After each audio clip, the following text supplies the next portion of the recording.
आज मी तुमच्यासाठी अशी एक खास रेमेडी घेऊन आलेली आहे, ज्यामुळे तुमचे केस अगदी लांब होतील, दाट होतील आणि सोबतच मजबूत होतील.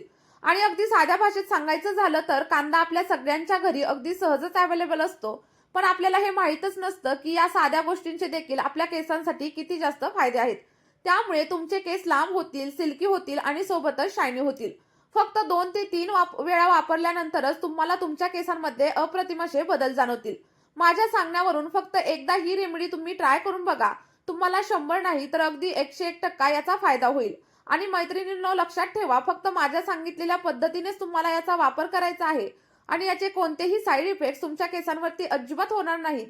कारण आपण याच्यामध्ये सगळे काही घटक अगदी नॅचरल वापरलेले आहेत. चला तर मग व्हिडिओला सुरुवात करण्याअगोदर तुम्ही आपला हा व्हिडिओ कोणत्या शहरामधून किंवा मग कोणत्या गावामधून पाहताय मला कमेंट करून नक्की सांगा. बघा, रेमेडी बनवण्यासाठी सगळ्यात पहिल्यांदा आपल्याला मीडियम आकाराचे साधारणतः 2 ते 3 एवढे कांदे घ्यायचे आहेत. आणि कांदा हा आपल्या सगळ्यांच्या घरी अगदी इझिली अवेलेबल असतो. पण आज आपण कांद्याचा वापर आपली रेमेडी बनवण्यासाठी अजिबात करणार नाहीये. तर आज आपण वापरणार आहोत कांद्याच्या साली, ज्या आपण साधारणतः तर फेकूनच देत असतो. पण आज आपण त्यांचाच वापर करून अशी एक रेमेडी बनवणार आहोत, ज्यामुळे तुमचे केस अगदी मजबूत होतील. कारण कांद्यापेक्षा कांद्याच्या सालीमध्ये खूप जास्त प्रमाणावरती सल्फर असतं. आणि जर तुमचा याच्यावरती विश्वास बसत नसेल तर तुम्ही याला गुगलवरती देखील नक्की सर्च करून बघा. तुम्हाला अगदी 100% रिझल्ट भेटतील. आणि हे जे कांद्याच्या साली आहेत ते तुमचे केस मजबूत बनवतं. केसांना अगदी मुळांपासून हेल्दी बनवण्यासाठी हेल्प करत असतं. आणि जर का अकाली केस पांढरे होत असतील ना, तर ते देखील हळूहळू काळे बनवण्यासाठी कांदा आपल्याला हेल्प करतो. आणि तुम्हाला माहिती आहे का, जर तुम्हाला कोंड्याचा प्रॉब्लेम असेल किंवा जर तुमच्या स्कॅल्पमध्ये खाज येत असेल तर यामुळे ते देखील हळूहळू कमी होण्यासाठी हेल्प होईल. बघा, सगळ्यात पहिल्यांदा आपल्याला साधारणतः 3 ते 4 कांद्यांच्या साली इथं काढून घ्यायच्या आहेत. तर बघा, सगळ्यात पहिल्यांदा आपल्याला एका स्टीलच्या पातेल्यामध्ये 1 ग्लास एवढं फिल्टर केलेलं पाणी ऍड करायचं आहे आणि ते गरम करण्यासाठी ठेवून द्यायचं आहे. लक्षात ठेवा, जेव्हा तुम्ही इथं पाणी घ्याल ना, ते फिल्टर केलेलंच पाणी घ्या. बोरिंगचं किंवा खारं पाण्याचा वापर अजिबातच करू नका. आता हे जे पाणी आपण घेतलंय ते थोडंसं गरम झाल्याच्या नंतर आपल्याला याच्यामध्ये साधारणतः 3 ते 4 कांद्याच्या साली ऍड करायच्या आहेत. आणि इथं एक गोष्ट लक्षात ठेवा, जर तुम्ही आपल्या चॅनलला आणखीनही सबस्क्राईब केलेलं नसेल किंवा व्हिडिओला लाईक केलं नसेल तर लगेचच लाईक करा. सोबतच चॅनलवरती नवीन असाल तर चॅनलला सबस्क्राईब करा. आणि तुम्ही आपला हा व्हिडिओ कुठून पाहताय हे देखील मला कमेंटमध्ये नक्की सांगा. बघा, इथं तुम्ही बघू शकता, आपण कांद्याच्या साली आता याच्यामध्ये ऍड केलेत. आणि ऍड केल्याच्या नंतर याला छान असं उकळू द्या. त्यानंतर याच्यामध्ये साधारणतः 1 इंच एवढा आल्याचा तुकडा आपल्याला ऍड करायचा आहे. तर सगळ्यात पहिल्यांदा आपला आल्याचा तुकडा व्यवस्थित किसून घ्या. कारण आल्यामध्ये असे काही घटक असतात, अशा काही प्रॉपर्टीज असतात जे आपल्या केसांच्या वाढीसाठी हेल्प करत असतात. आणि सोबतच जर तुमच्या स्कॅल्पमध्ये खूप जास्त प्रमाणामध्ये इचिंग असेल आणि डॅन्ड्रफ असेल ना, तर तो देखील हळूहळू कमी करण्यासाठी आलं आपल्याला खूप जास्त प्रमाणात हेल्प करत असतं. बघा, इथं आलं घेतल्याच्या नंतर आपलं जे काही पाणी आहे ते व्यवस्थित मिक्स करून घ्या. आणि मिक्स केल्याच्या नंतर साधारणतः 2 ते 3 मिनिटं याला असं शिजू द्या.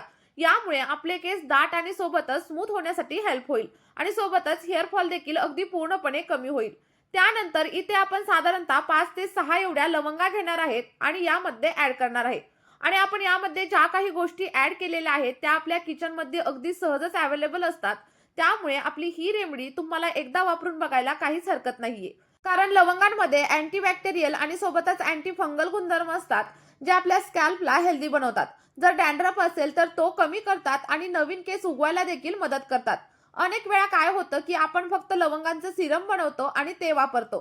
ते देखील आपल्या केसांवरती खूप छान वर्क करतं. पण लक्षात ठेवा, माझ्या सांगितलेल्या या पद्धतीने तुम्ही लवंगांचा वापर करून बघा. तुम्हाला अगदी दुप्पट नाही तर तिप्पट पटीने जास्त रिझल्ट तुमच्या केसांवरती पाहायला मिळतील. आणि लवंगांमध्ये एवढी ताकद असते की आपले केस अगदी दाट, सिल्की आणि सोबतच शायनी होतात. बघा, आपण जे काही पाणी घेतलंय ते अगदी जोपर्यंत अर्ध होत नाही तोपर्यंत आपल्याला अगदी मीडियम फ्लेमवरती हे पाणी उकळायचं आहे. साधारणतः 8 ते 10 मिनिटं उकळल्यानंतर आपलं जे काही टॉनिक आहे ना, ते अगदी पूर्णपणे इथं रेडी होणार आहे. आणि त्यानंतर आपली ही प्रभावी रेमेडी तयार झालं असं तुम्ही समजू शकता. जर तुम्ही बाहेरचे महागडे असे प्रोडक्ट वापरत असाल, सिरम वापरत असाल आणि त्याचा जर तुम्हाला फायदा होत नसेल, तर आपली ही घरगुती रेमेडी फक्त तुम्ही एकदा ते दोनदा नक्की ट्राय करून बघा. तुम्हाला याचे खूप छान असे रिझल्ट भेटतील. बघा, इथं आपलं पाणी आता अर्ध झालेलं आहे, तर आपल्याला गॅसची फ्लेम ऑफ करायची आहे. आणि त्यानंतर आपलं जे काही टॉनिक आहे ते आपल्याला एखाद्या कॉटनच्या कापडाच्या साहाय्याने किंवा मग गाळणीच्या साहाय्याने व्यवस्थित असं गाळून घ्यायचं आहे. बघा, इथं मी गरम असतानाच गाळून घेणार आहे. फक्त एक गोष्ट लक्षात ठेवायची, जेव्हा तुम्ही हे केसांवरती अप्लाय कराल, तेव्हा हे पूर्णपणे थंड झाल्याच्या नंतरच वापरायचं आहे. कारण गरम सिरम कधीही केसांवरती लावू नका. नाहीतर काय होईल, की तुमचे केस जास्त प्रमाणावरती गळायला सुरुवात होईल. त्यामुळे एक गोष्ट इथं नक्की लक्षात ठेवा, की पूर्णपणे थंड झाल्यानंतरच हे सिरम आपल्याला केसांवरती अप्लाय करायचं आहे. आणि आपण यामध्ये कोणत्याही प्रकारचं केमिकल वगैरे अजिबातच वापरलेलं नाहीये. त्यामुळे हे आपल्या केसांसाठी अगदी इफेक्टिव्हरित्या काम करणार आहे. आणि आपलं हे सिरम अगदी लहान मुलांपासून ते मोठ्यांपर्यंत सगळेजण नक्कीच अप्लाय करू शकता. बघा, हे तुम्ही असं देखील तुमच्या केसांवरती अप्लाय करू शकता. याचे देखील खूप छान असे रिझल्ट तुम्हाला मिळतात. आता तुम्हाला एक प्रश्न पडलेला असेल, की हे सिरम आपण किती दिवस स्टोअर करून ठेवू शकतो? तर बघा, फक्त 2 दिवस हे तुम्ही फ्रिजमध्ये स्टोअर करून ठेवू शकता.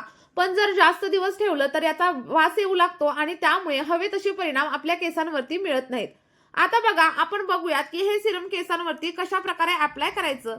जर तुम्हाला सेपरेट असं ऑइलिंग करायचं नसेल किंवा मग तेल तुमच्या केसांवरती अप्लाय करायचं नसेल, तर तुम्ही इथं एक स्टेप नक्की फॉलो करू शकता. तर इथं काय करायचं, साधारणतः 1 चमचा एवढं नारळाचं तेल किंवा मग जे कोणतं तेल तुम्ही वापरत असाल ते याच्यामध्ये ऍड करायचं आणि त्यानंतर व्यवस्थित असं मिक्स करायचं.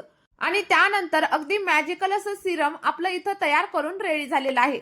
आता हे केसांवरती कसं अप्लाय करायचं आणि कधी अप्लाय करायचं हे देखील मी तुम्हाला सांगणार आहे. तर बघा, रात्री झोपण्यापूर्वी हे सिरम तुम्ही तुमच्या केसांवरती अप्लाय करू शकता किंवा जर तुमच्याकडे एखादी स्प्रे बॉटल असेल तर त्याच्यामध्ये सगळं सिरम ट्रान्सफर करा आणि अगदी तुमच्या केसांच्या मुळांपासून ते केसांच्या पूर्ण लेंथवरती अप्लाय करा. अप्लाय केल्याच्या नंतर याला सुकू द्या, पूर्णपणे वाळू द्या आणि वाळल्यानंतर तुमचे जे काही केस आहेत ना, ते अगदी पूर्वीसारखे दिसतील. बघा, सलग 7 दिवस तुम्ही याचा वापर करून बघा. त्यामुळे तुमची केस गळती अगदी पूर्णपणे थांबण्यासाठी हेल्प होईल आणि सोबतच नवीन केस उगवायला देखील मदत होईल. आता हे जे सिरम आहे ना, ते लावल्यानंतर तुम्हाला लगेचच हेअर वॉश करण्याची वगैरे अजिबात गरज नाहीये. तुम्ही फक्त आठवड्यामधून 1 ते 2 वेळा हेअर वॉश देखील नक्कीच करू शकता. आणि जर का तुमचं स्कॅल्प खूप जास्त प्रमाणावरती ऑइली असेल आणि ऑइल जर तुम्हाला सूट होत नसेल, तर इथं तुम्ही ऑइल स्किप देखील नक्कीच करू शकता. फक्त आपल्या या सिरमचा वापर करा. यामुळे देखील तुम्हाला अगदी 100 नाही तर 101% रिझल्ट भेटतील. आणि इथं एक गोष्ट आणखी खूप महत्त्वाची आहे. जेव्हा पण तुम्ही हेअर वॉश कराल, तेव्हा जो कोणता शॅम्पू तुम्ही वापराल तो डायरेक्ट तुमच्या केसांवरती किंवा मग स्कॅल्पवरती अजिबात अप्लाय करू नका.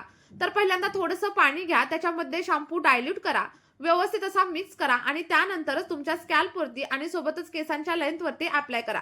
यामुळे काय होतं, शॅम्पू मधील जे काही केमिकल्स असतात त्याचं प्रमाण थोडंसं कमी होतं आणि तुमच्या केसांना नुकसान देखील पोहोचत नाही.